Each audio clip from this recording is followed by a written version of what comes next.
Masayang araw guys, welcome back to my channel. Bali, papakita ko lang po itong ang aking biniling nano activator para sa mga battery. So, meron kayong lumang battery, mga sira na, talagang total drain na. Huwag nyo muna basta itapon. Try nyo muna lagyan ng nano activator. So, buksan natin itong in-order ko sa Shopee.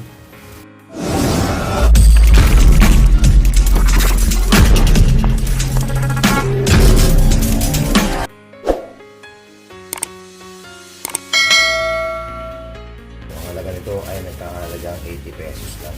So, dito ko sa Shopee ito ng 80 pesos. So, tignan natin kung ang beto mo. So, meron kayong mga battery na drain na luma na, matagal na. Tapon nyo lang yung laman nun. So, ito ang kapalit natin. Yung nano activator. So, tignan natin ang itsura. So, yan. Ito siya. So, mamaya, kukunin ko yung battery ko. Kompleto na rin siya. Meron na rin siyang syringe, saka meron na rin pandikit. So, mukhang parang matapin yung pandikit na. So, okay lang. So, mamaya, try natin. Okay?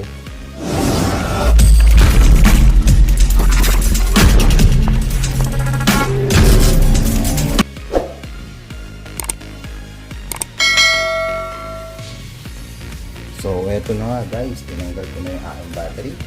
So, itong battery ko, gamit ko to sa aking driving light, sa ibang ilaw. So, nakahiwalay siya dun sa battery ko mismo sa motor. So, gusto kasi nakahiwalay yung battery. So, nadi-discharge kasi yung motor ko. So, kung makikita nyo guys, ang voltahe ko ay 10.2 lang, mababa na.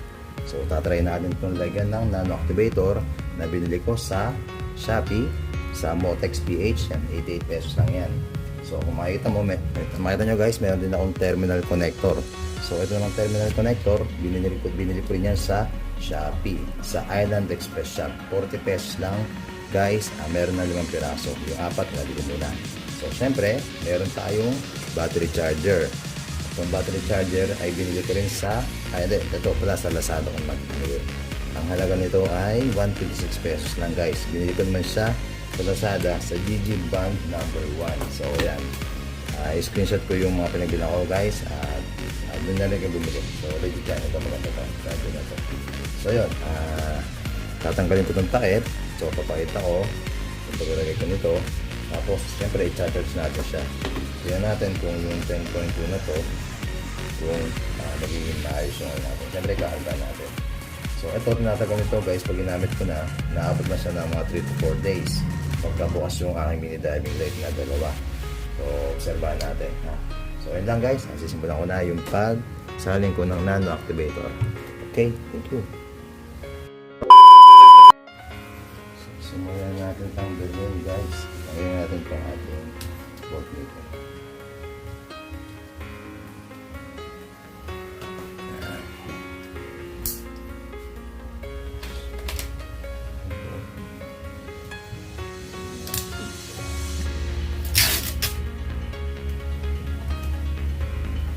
Meron pa lang kasamang pandikit. Okay naman pa din pandikit.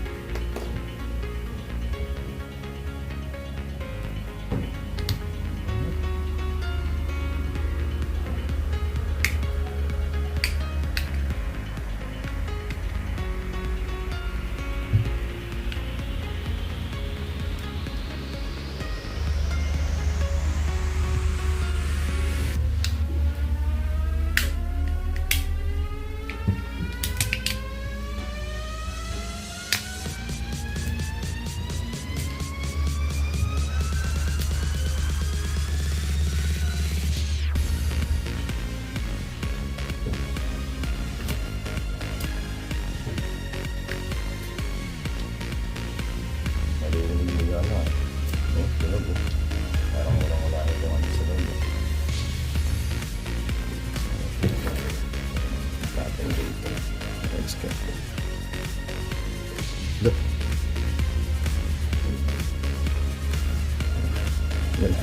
Wala lumalabas. What? What the? Yun lang.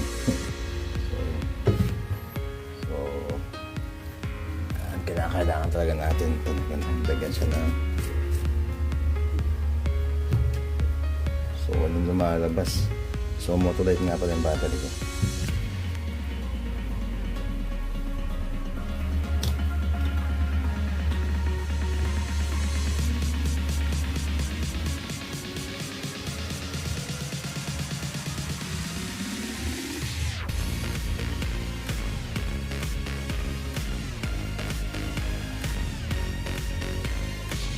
So yung mga tagi-tagi sa mga isda.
So stop muna natin guys, kung tayo nilagayan ng basto. A few moments later. Ayan, so nakakuha na tayo ng baso, tuloy natin yung ginagawa natin.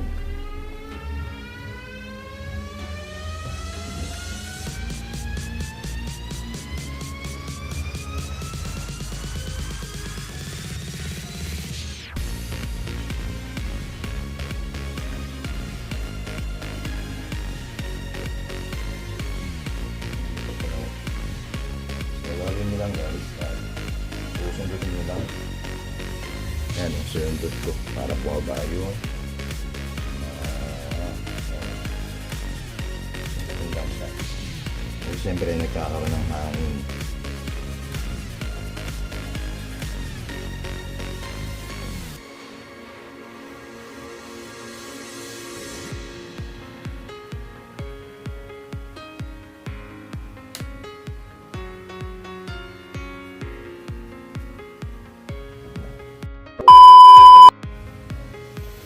So salin tayo ulit guys.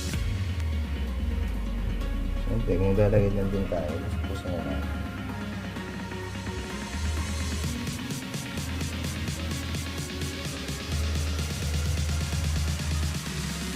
So pagkakalang kasi sa battery, meron mga partition yun. So hindi sila sama-sama sa loob.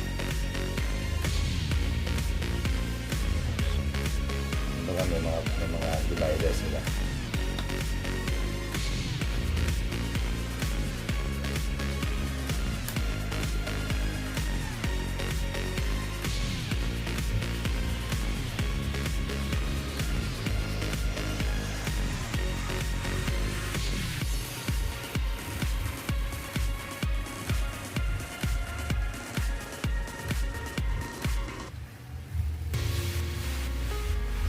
So itong madumi, hindi natin yung sasakyan.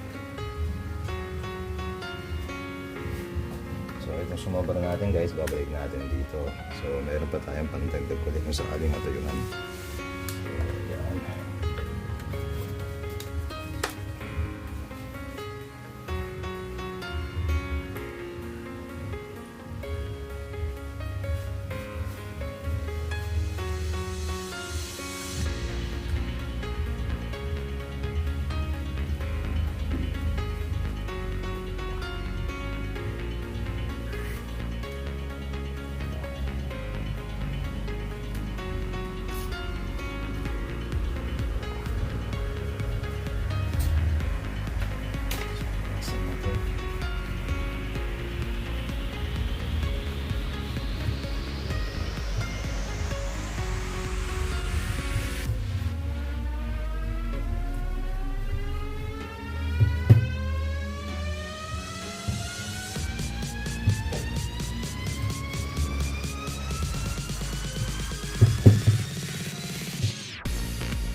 3 hours later. So, ito guys, naranasan na natin siya. So, tip ko rin sa inyo guys, pag gagamitin nyo ito, kailangan muna ay medyo lihain natin ito para kumapit yung ang bigat. Kasi pagka ano yan, hindi sa alas-alas na kapapit.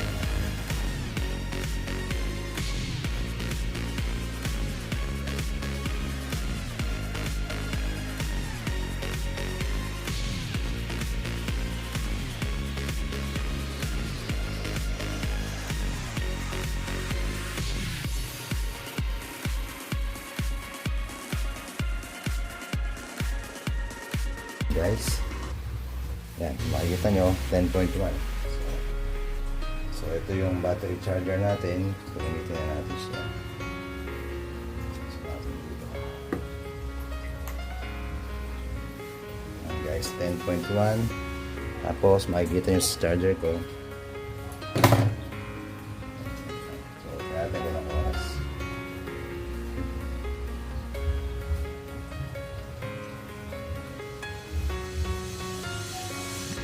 So yan, charge na guys. Yan natin. Kailangan makikita nyo nasa 10.6 siya. Tapos dito sa charger natin, kailangan itong green na to, pag na full na yan, okay na, full charge na yung battery natin. So orasan natin. Ang oras ngayon ay 7:37. Okay, balik tayo dito. So yun ulit, at mamaya na ulit guys, tingnan natin kung ilang oras bago ito ma-full charge. Okay, thank you. A few moments later. So nasa 14.39 charging natin, medyo matagal na to guys, bali dapat na lang 4 na oras. So okay na siguro to, at testing ko na siya bukas, tapos na sa motor ko. So yun lang, at maraming salamat sa mga nanood na video, at pa-like and share na lang guys. Kung gusto nyo bumili, check nyo lang dun sa unang video ko. So screenshot ko dun yung mga pinagpilihan ko, yung charger, yung activator, yung itong terminal nito. Yun lang, maraming salamat.